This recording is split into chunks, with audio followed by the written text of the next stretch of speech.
We're back out on the bass buggy, and today we're talking about why right now is the absolute best time of year to be a bank angler. Stick around and I'll explain why.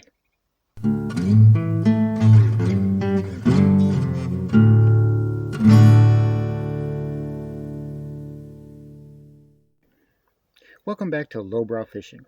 And if you've watched the past few videos, you know we've been talking about fall fishing. The baits I like to use, how I like to use them, in what situations, and where am I looking for fish? What are those high percentage areas in the fall? Well, obviously, water temperature and depth, those things are relative. And for some of you in the far north, you're already frozen over.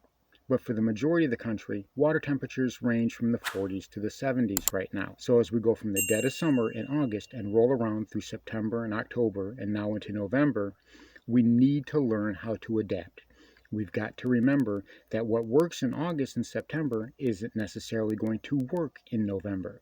You've got to adjust your presentations and you've got to adjust your tactics accordingly. These patterns are different.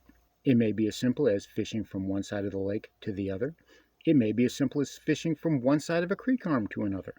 It all depends. In the summertime, you're looking for those shady pockets during the day. You're looking for those places where the bass are going to hide and use as ambush points. In the fall, however, especially as that water gets cold, you want to look for places that are out in the sun. Places that have hard structure, a hard bottom, riprap, broken concrete, stumps, laydowns, even docks and pilings, anything that will absorb heat and radiate it out. Now, my good buddy Steve Rogers over at Steve Rogers Outdoors just did a video where he showed bass holding up on a rock pile as they're sunning themselves, as that rock pile is radiating heat back into the water.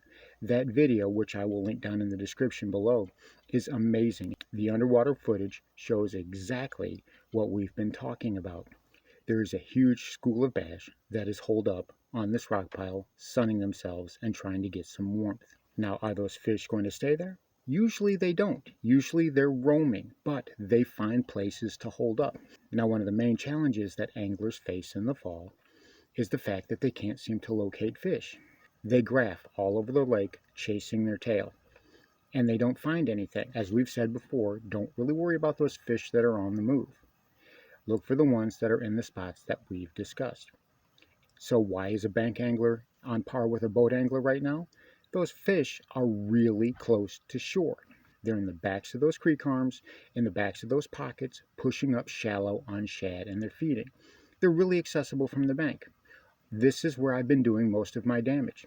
I haven't really taken the bass buggy out or the little boat out, except for a few times. For the most part, I've been doing most of my fishing from the bank. And as you guys have seen, I've been doing pretty good for myself.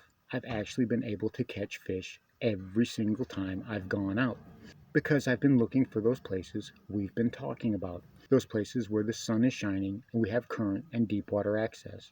In the last video, we talked about fishing a soft plastic jerkbait, and eagle-eyed viewers spotted broken concrete and rocks along the bank.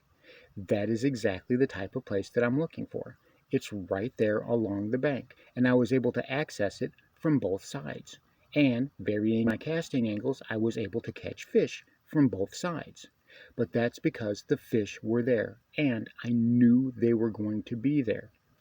So those fish have moved up, and they're usually within one cast length away from you. So if you're a bank angler, right now is your time to shine. This is your chance to catch numbers and size. Now in the spring we talk about the pre-spawn and in the spawn, and those fish moving up into the spawning beds. And this is even better than that, because during the spawn, those fish don't necessarily want to feed. You have to aggravate them to get them to bite. Right now, those fish are looking to feed. So if you can find the right combination of baits, if you can find what they're feeding on and throw that, and be patient with it. Sometimes it's going to take 2 or 3 or 4 casts to the same bit of structure because they are colder and they're more lethargic, which is why they're trying to warm themselves up to begin with. But if you can find a bait that closely resembles what their forage species are, what they're working for right now, you can catch fish after fish. And the best part is that these waypoints where these fish are stopping and they're holding up for a while and getting some warmth as they move from point A to point B, these places are repopulating rather quickly. So you're able to catch fish, the bite dies off, you go someplace else, but in an hour or so, a couple hours later, or even less, you can come back to the spot you just started on and fish will be right back there. It's like they're fighting over prime real estate, and those fish want that prime real estate that's warm and nutrient rich, so they can feed on bait and they can warm themselves. And most of the time, as we've been saying, it's right there on the bank. It is just a stone's throw or a cast away. So getting on Google Earth, you can see right here, regular viewers of the channel will recognize this as the Big Lake. And this here in the very south, this is the main boat ramp. And you see we've got this point, this peninsula comes out, and just to the west of it on this left side here, we've got this really small creek channel that goes in the back. And you see the only fishing pier in the entire lake. Well, again, if you watched the last video, you will recognize this pier as the pier in the video where I was catching fish next to. So we know the fish have moved back up into here. We know this is where they are. Now in the summertime, they'll be out off of this point as you go out toward the main lake. They'll be over in this area here. But during the fall, I'm adjusting where I'm throwing, I'm adjusting how I'm doing it, and I'm just using a slower retrieve in general. Those fish are reacting more favorably to a slower retrieve, and I'm getting more bites, but I'm also getting better bites. So as we've said, adjust your patterns. Instead of looking for the shade, look for the sun. And instead of working baits that are fast and loud, maybe go slow and quiet.